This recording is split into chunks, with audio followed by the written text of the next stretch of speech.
When City Services was introduced a few years ago, it was designed to inform the community of the services provided by the city, how government departments work directly with the community. As the economy changes, municipalities have to adapt and initiate new ideas to keep a major city on a path of prosperity.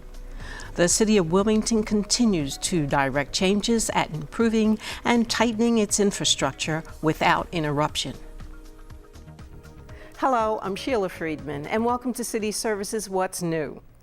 Normally in this program, we look at the various city departments that work directly with the community. But this time we're going to change a bit and look at the big picture, how our city government works, starting at the top. Let's go back to the beginning. The City of Wilmington, now the largest municipality in the state, was granted a borough charter in 1739. In 1833, Wilmington became a municipal corporation and derived its powers from the state while being governed by a city charter. A city charter is the fundamental law of the city. It establishes the structure or form of government, the city's powers, and the general manner in which the powers granted may be exercised. In 1961, the legislature granted all municipalities home rule with the power to adopt its own home rule charter. Home rule allows cities to make changes in their fundamental governing document without an act of state legislature. Wilmington adopted a home rule charter which became effective in 1965. Under it, the elected mayor carries out the executive and administrative duties. The legislative powers are exercised by an elected city council consisting of 13 members. A new home rule charter with minor amendments was adopted in 1979. The city's chief executive officer is the mayor. Elected to a 4-year term, the mayor is empowered to approve or veto any legislation passed by council, but a veto may be overridden by a 2/3 vote of all council members. The mayor is expected to use the office to improve the government of the city, along with encouraging commercial and industrial development, and he is expected to promote and develop the prosperity and social well-being of its people. The permanent departments in operation under the mayor are personnel, finance, planning, real estate and housing, economic development, police, fire, law, licenses and inspections, parks and recreation, and public works. The mayor's staff includes the Division of Management and Budget and the Administration Division, which includes communications and policy development, the Office of Constituent Services, Office of Cultural Affairs, and the mayor's office staff.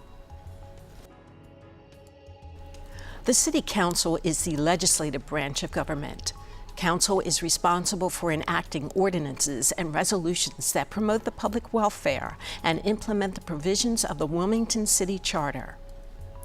Council meetings are held twice a month, normally the first and third Thursdays of the month.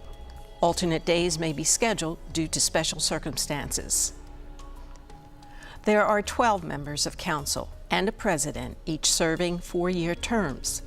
Each registered voter has the right to vote for one district council member to represent their district, the president of the council, and 4 council members at large.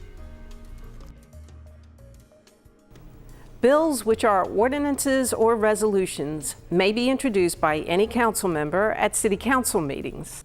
Resolutions are either legislative or non-legislative in content. Legislative resolutions concern matters on which council may act independently.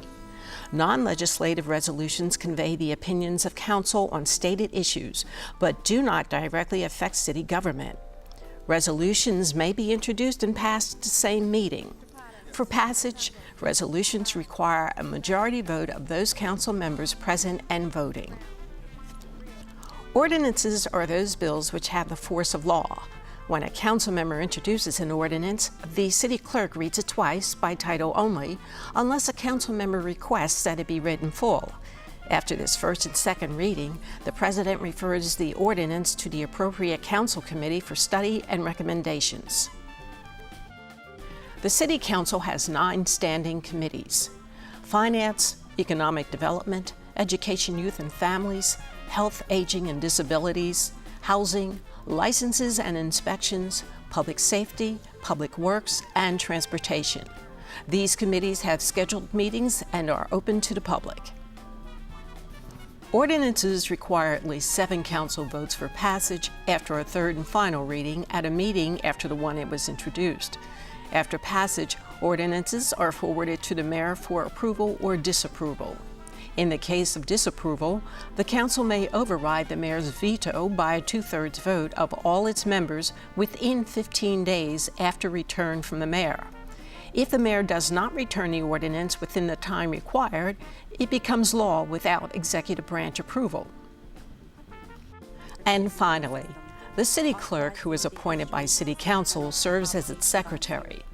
Council defines the clerk's duties, but most important, the city clerk maintains the records of council actions, authenticates by his or her signature all ordinances and resolutions adopted by city council, and certifies the mayor's signature on legal documents.